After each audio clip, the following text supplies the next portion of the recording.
박영란은 작업실에서 마감 작업을 하고 있었습니다.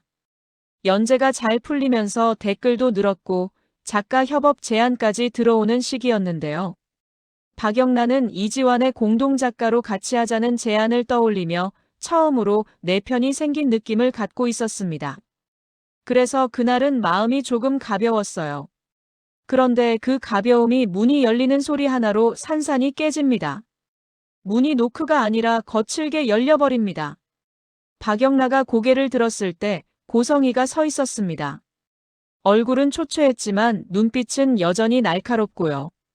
고성희는 들어오자마자 주위를 훑어봅니다. 마치 자기 자리인 것처럼요. 고성희가 먼저 말합니다.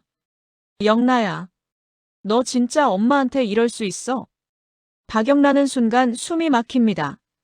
엄마라는 단어를 고성희가 꺼내는 순간 박영란은 다시 과거로 끌려 들어갈 것 같았거든요. 박영란은 최대한 감정을 누르고 말합니다. 엄마 여기 왜 왔어요? 고성희는 그 말이 마음에 안 들었습니다. 고성희는 왜 왔냐는 질문을 쫓아낼 구실로 듣는 사람이었거든요. 고성희가 목소리를 낮추며 말합니다. 내가 갈 데가 없어.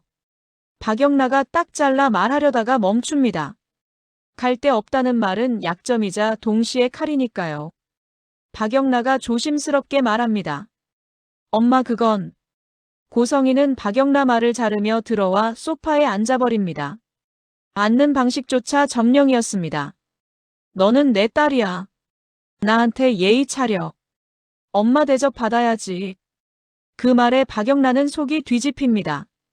엄마 대접을 해달라고 말하면서 엄마는 한 번도 딸 대접을 해준 적이 없었잖아요. 박영란은 손끝이 떨렸지만 지금은 폭발하면 안 된다는 걸 압니다. 고성희는 폭발을 먹고 사는 사람이니까요. 박영란은 한숨을 삼키며 말합니다. 여기 오래 있으면 안 돼요. 나 작업해야 해요. 고성희가 비웃듯 웃습니다. 작업? 내가 그딴 걸로 돈 벌어서 나 먹여 살릴 생각이야? 박영란가 눈이 붉어집니다. 고성희는 이 타이밍에 정확히 돈을 찌릅니다. 박영란가 스스로 일어서려는 순간마다 돈으로 눌러버리는 습관이 남아있거든요. 그런데 고성희는 단순히 영란을 괴롭히러 온 게 아닙니다. 고성희의 눈빛은 계속 휴대폰으로 향해 있었습니다. 고성희는 앉자마자 휴대폰을 켜고 한우진에게 메시지를 보내기 시작합니다. 우진아, 너 어디야? 엄마 죽을 것 같다. 내가 이럴 거면 그 돈이라도 보내. 고성희의 메시지는 엄마가 아니라 채권자의 문장입니다. 한우진이 가진 10억을 고성희는 아직도 내 돈처럼 느끼고 있고 그 돈이 사라지면 고성의 자신도 사라질 것 같아서요. 박영란은 그 메시지 화면을 보는 순간 몸이 굳습니다. 엄마 오빠한테 또 이러는 거예요? 고성희는 대꾸도 없이 말합니다. 우진이는 내 아들이야. 엄마가 아들 찾는 게 뭐가 잘못됐니? 박영란은 숨이 가빠집니다. 오빠는 엄마 때문에 도망친 거잖아요. 고성희의 눈빛이 확 바뀝니다. 뭐라고? 박영란은 입술을 깨물고 덧붙입니다. 엄마가 오빠를 숨막히게 했잖아요. 그 순간 고성희는 엄마 프레임을 꺼냅니다. 고성희는 자신이 약해질 때마다 엄마로 돌아가거든요. 너 지금 엄마한테 훈계해? 고성희는 눈가에 눈물이 맺히는 척합니다. 너 낳고 얼마나 고생했는데. 박영란은 그 눈물에 흔들릴 뻔하다가 이내 정신을 차립니다. 고성희는 눈물을 언제든 꺼낼 수 있는 사람이고 그 눈물이 진짜가 아니라는 걸 박영란은 이제 압니다. 박영란은 결국 한 발 물러나는 척하면서도 선을 긋습니다. 엄마, 여기서는 조용히 해요. 나 이웃들도 있고. 고성희가 그 말에 그래, 조용히 하는 대신 더 무서운 말을 던집니다. 우진이 안 나오면 내가 직접 찾아낼 거야. 지은호도 가만 안 둘 거고. 박영란 얼굴이 하얗게 질립니다. 고성희가 지금 가장 위험한 이유는 돈이 없어서 더 거칠어졌다는 겁니다. 고성희는 이제 지위를 잃었으니 체면이 필요 없고 체면이 없으면 말이 더 세집니다. 박영란은 결국 이지환에게 문자를 보냅니다. 딱 한 줄로요. 오빠 지금 작업실에 엄마가 왔어. 좀 도와줘. 메시지를 보내고도 손이 떨립니다. 엄마를 신고하는 딸이 된 느낌이었거든요. 고성이는 그 떨림을 보고 속으로 확신합니다. 얘는 아직도 흔들린다. 내 딸이다. 고성이는 그 흔들림을 발판 삼아 다시 눌러앉을 생각입니다. 그리고 고성이는 밤새도록 한우진에게 메시지를 보냅니다.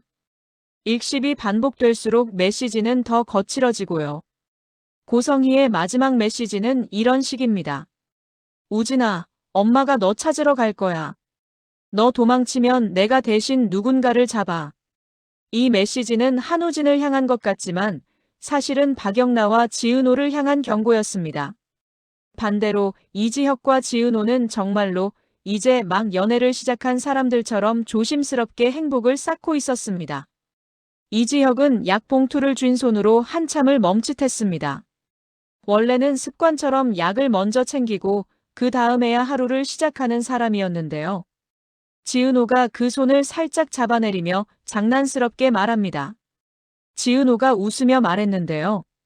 선배, 오늘은 약 말고 나부터 챙겨요.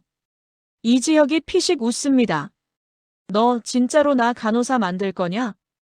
지은호가 고개를 세게 젓습니다. 간호사 아니고요.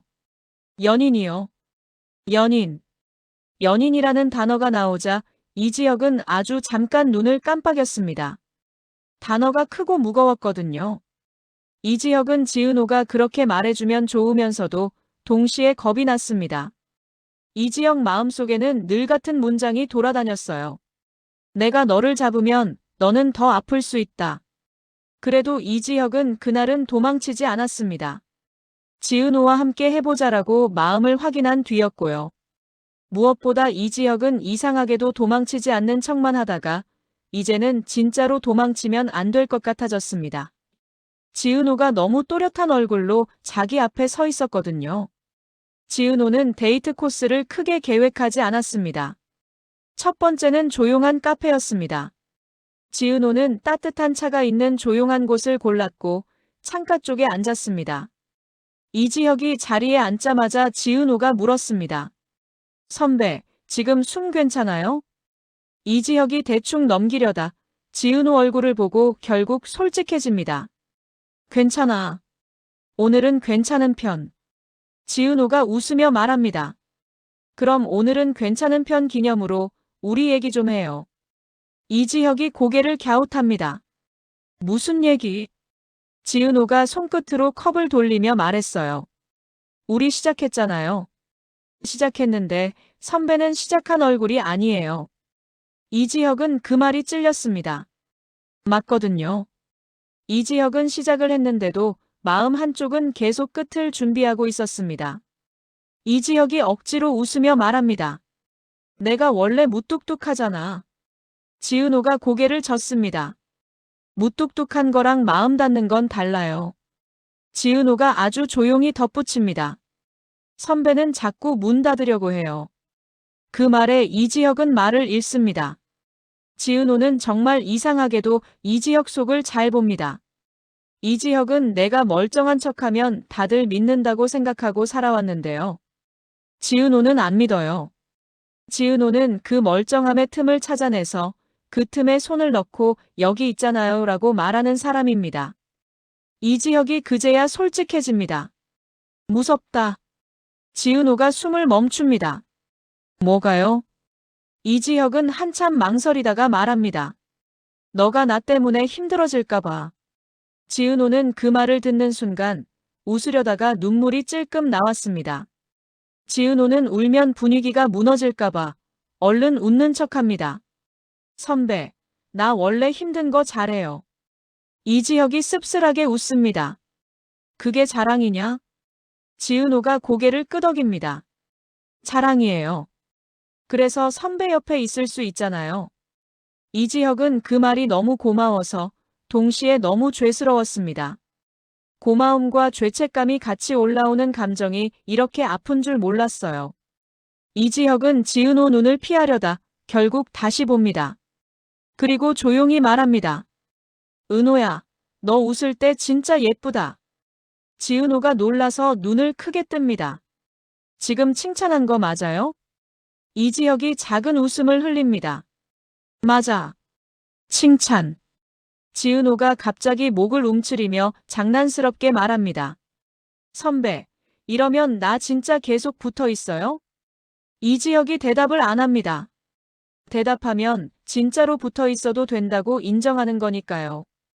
그런데 그 침묵이 곧 대답이었습니다. 지은호가 그 침묵을 보고 미소를 짓습니다. 잠깐 둘은 아무 말 없이 차를 마십니다. 그 조용함이 어색하지 않았습니다. 오히려 조용함이 편했어요. 지은호는 이지혁에게 조용히 같이 있어주는 연애가 가능하다는 걸 보여주고 싶었습니다. 거창한 이벤트가 아니라 숨 쉬는 속도를 맞추는 연애요. 지은호는 주머니에서 작은 것을 꺼냅니다. 손난로였어요. 선배 손 차가워요. 이거 잡고 있어요. 이지혁이 손난로를 받아쥐고 지은호 손을 힐끔 봅니다. 지은호 손도 차가웠어요. 이지혁이 말합니다. 너도 차갑네. 지은호가 씩 웃습니다. 그러니까 같이 잡아요. 지은호가 손난로 위로 자기 손을 살짝 겹칩니다. 순간 손이 닿고요. 이지혁은 그 짧은 접촉에도 심장이 한 번 크게 뛰는 걸 느꼈습니다. 뛰면 안 되는데라는 경고가 먼저 떠올랐는데요. 그럼에도 이지혁은 손을 빼지 않습니다. 이지혁은 속으로 생각합니다. 이 심장이 이렇게 뛰는 게 싫지 않다. 그 생각이 너무 위험해서 이지혁은 순간 눈을 감았습니다. 지은호가 조용히 묻습니다. 선배, 힘들어요? 이지혁이 눈을 뜹니다. 아니. 지은호가 다시 묻습니다. 거짓말. 이지혁은 결국 인정합니다. 조금. 지은호는 그 조금에 바로 반응합니다. 그럼 우리 여기까지만 하고 쉬러 가요. 이지혁이 미안한 표정으로 말합니다. 데이트 망쳤네. 지은호가 딱 잘라 말합니다. 데이트는 안 망쳤어요. 지은호가 웃으며 덧붙입니다. 데이트는 선배가 살아있어서 성공한 거예요. 그 말이 이지혁의 가슴을 한 번 더 찌릅니다. 살아있어서 성공이라는 말이 너무 현실적이어서요. 이지혁은 그날 처음으로 지은호 앞에서 약해지기로 합니다. 이지혁은 지은호에게 솔직히 말합니다. 은호야, 나 가끔. 이지혁이 말을 이어가려다 멈춥니다. 지은호가 기다립니다. 이지혁이 겨우 말합니다. 내가 사라지면 너는 괜찮을까? 지은호는 그 말을 듣는 순간 웃음이 사라집니다. 지은호는 울컥하지만 울음을 참습니다. 대신 아주 단단하게 말합니다. 선배, 그런 생각하지 말아요. 이지혁이 고개를 젓습니다. 하는 게 아니라 자꾸 떠오르니까. 지은호가 천천히 말합니다. 그럼 나도 말할게요. 지은호가 숨을 들이쉬고 덧붙입니다. 선배가 사라지면 나는 안 괜찮아요. 그 말이 너무 정직해서 이지혁은 아무 말도 못합니다. 지은호는 이어서 더 말해요. 근데요. 안 괜찮다고 해서 내가 도망치진 않아요. 선배가 무섭다고 숨는 만큼 나는 더 붙어 있을 거예요. 지은호의 말은 사랑 고백이 아니라 선언이었습니다. 지은호는 원래 책임감 강한 사람이잖아요. 사랑도 책임으로 하는 사람이었습니다. 이지혁은 그 책임감이 고마운데요. 동시에 너무 무거워서 이지혁은 눈을 내리깝니다. 그 책임 너한테 너무 무겁다. 지은호가 고개를 젓습니다. 내가 선택한 거예요. 지은호가 웃으며 말합니다. 선배는 맨날 혼자 선택했잖아요. 이제는 나도 선택할래요. 이지혁은 그 말에 결국 지은호를 똑바로 봅니다. 그리고 아주 조용히 말합니다. 알겠어. 지은호가 눈을 크게 뜹니다. 뭐가요? 이지혁이 숨을 한 번 고르고 덧붙입니다. 옆에 있어. 근데 이지혁이 지은호 손을 꼭 잡습니다. 내가 숨고 싶어질 때 내가 잡아줘. 지은호는 그 말에 눈물이 터집니다.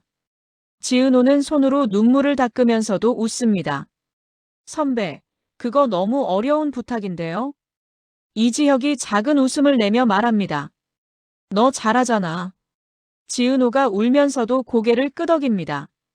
잘할게요. 둘은 그날 밤 아주 짧게 산책을 합니다. 추운 날씨라 오래 걷지 않고요. 이지혁이 잠깐 숨을 고르면 지은호가 걸음을 늦추고 이지혁이 괜찮아지면 지은호가 다시 손을 잡고 움직입니다. 누가 누굴 이끄는 게 아니라 둘이 서로의 속도를 맞추는 느낌이었어요. 지은호는 갑자기 멈춰서서 말합니다. 선배. 이지혁이 고개를 돌립니다. 지은호가 장난처럼 말합니다. 나 오늘 소원 하나 있어요. 이지혁이 묻습니다. 뭔데? 지은호가 웃으며 말합니다. 우리 사진 한 장 찍어요. 그냥 오늘 기억하려고. 이지혁은 순간 사진이 무서웠습니다. 사진은 남는 거잖아요. 남는 건 나중에 지은호를 더 아프게 만들 수도 있잖아요. 이지혁은 잠깐 망설였는데요. 지은호가 그 망설임을 보고도 웃습니다. 선배, 나 미래 때문에 지금을 버리는 거 싫어요. 그 말이 너무 지은호답습니다. 이지혁은 결국 고개를 끄덕입니다. 찍자. 둘은 별다른 포즈도 없이 서로 얼굴을 살짝 붙인 채 사진을 찍습니다. 지은호는 바로 화면을 확인하더니 말합니다. 선배 눈이 웃고 있어요. 이지혁이 어색하게 말합니다. 눈만? 지은호가 웃습니다. 입도요. 근데 눈이 더 예뻐요. 그 말에 이지혁은 결국 웃어버립니다. 순간 숨이 조금 찼지만 그 숨참이 싫지 않았어요. 이 심장이 아직 내 말을 듣긴 하네 같은 생각이 들었습니다. 데이트가 끝나고 헤어지는 길, 지은호는 손을 놓지 않으려 합니다. 이지혁은 일부러 태연한 척 말합니다. 이제 가. 추워. 지은호가 고개를 젓습니다. 나 추운 거 잘 버텨요. 이지혁이 다시 말합니다. 너 말고 내가. 지은호는 그 말에 웃습니다. 그리고 이지혁 품에 아주 짧게 안깁니다. 오래 앉지 않습니다. 이지혁이 힘들 수 있으니까요.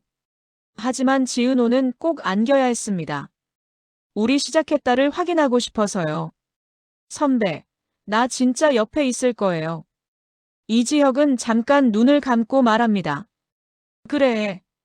그 그래가 너무 조용해서 지은호는 그 소리를 놓칠까봐 더 꽉 안았다가 바로 떨어집니다. 내일도 봐요. 이지혁이 미소를 억지로 숨기며 말합니다. 내일도 보자. 둘은 각자 돌아서는데요. 지은호는 몇 번이고 뒤돌아봅니다. 이지혁은 뒤돌아보지 않으려고 애씁니다. 뒤돌아보면 더 붙잡고 싶어질까 봐요. 그런데 결국 이지혁도 뒤돌아봅니다. 지은호가 손을 흔들고 있었습니다. 여전히 웃고 있었고요. 이지혁은 속으로 중얼거립니다. 여전히 웃는 게 예쁘네. 그 말이 오늘의 행복을 완성시키지만 동시에 다음 불안을 예고합니다. 이지혁은 행복한 하루를 보낸 밤마다 몸이 더 무거워지는 느낌을 받거든요. 심장이 아프게 뛰었던 만큼 그 대가가 밤에 몰려오는 거죠. 그래서 이지혁은 집에 돌아오자마자 약을 챙겨 먹고 침대에 누워 천장을 봅니다. 그리고 휴대폰을 열어 조금 전에 찍은 지은호와의 사진을 다시 봅니다. 은호야. 이지혁이 아주 작은 목소리로 말합니다. 나 진짜로 버텨볼게. 그 말이 누군가의 귀에 들리지는 않지만 이지혁의 마음에는 분명히 박혔습니다. 이제는 혼자 버티는 게 아니라 지은호와 함께 버티는 거니까요. 그런데 이 행복은 김다정이 진실을 알게 되는 순간 산산조각 나기 시작합니다. 김다정은 원래 뭔가 이상하다를 잘 느끼는 사람인데요. 이상철이 요즘 자꾸 싱겁게만 음식을 만들고 소금 넣으려 하면 유난히 예민하게 맞고 이지혁의 얼굴을 볼 때마다 눈을 피하는 게 쌓여서 마음이 불안했습니다. 결정적 순간은 사소한 대화에서 옵니다. 김다정이 병원 예약 문자와 영수증, 약 봉투를 우연히 봅니다. 심장내과 이식센터 같은 단어가 눈에 들어오고요. 김다정은 그 자리에서 숨이 멎습니다. 김다정이 이상철을 붙잡고 묻습니다. 여보, 이게 뭐야? 이상철은 처음엔 얼버무리려 했는데요. 김다정의 눈빛이 너무 진지해서 더는 피할 수 없었습니다. 이상철이 결국 말합니다. 지혁이가 심장 이식을 받아야 할 수도 있어. 김다정은 그 말을 듣자마자 무릎이 풀립니다. 뭐라고? 이상철이 떨리는 목소리로 덧붙입니다. 나도 모르겠어. 언제가 될지. 근데 이식 아니면. 이상철은 끝까지 말을 못 잇습니다. 대신 고개를 숙입니다. 김다정은 눈물이 터집니다. 왜 나한테 말 안 했어? 이상철은 결국 솔직하게 말합니다. 당신이 무너질까봐. 김다정이 울면서 소리칩니다. 그럼 나 혼자 웃고 있었던 게 다 뭐야? 김다정은 손으로 입을 막고 흐느낍니다. 지혁이랑 데이트를 하고 웃고 난 아무것도 모르고.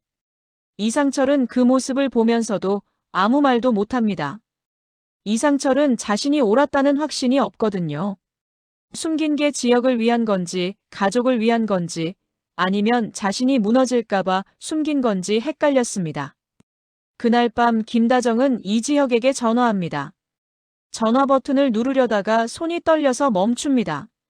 내가 울면서 전화하면 지혁이가 더 아프지 않을까.